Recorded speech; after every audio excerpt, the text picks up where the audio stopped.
ఆయనకి ఆరోగ్యం బాగైంది, ఆస్తులు సంపాదించుకున్నాము, బాగున్నాం ఒక స్థాయిలో ఉన్నామమ్మా, ఒక స్థాయిలో ఉన్నాము. ఆరోగ్యం బాగా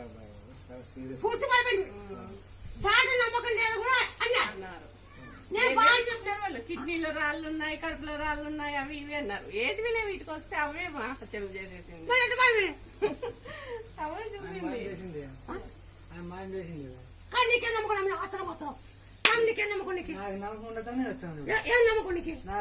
భార్య 7 దశలు పెట్టుకుంటా, నా భార్యకు 7 దశలు పెట్టుకుంటా.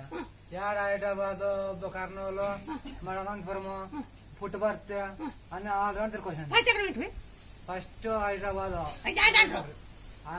ఆడేయమంటారేమ్మా, హైదరాబాద్ నుంచి వస్తున్నానేమో, ఆయనతోనే చూపించాను. కర్నూలులో చూపించాను, కర్నూలులో డాక్టర్ సార్ స్వామి అమ్మ ముంచినాయం కదవా.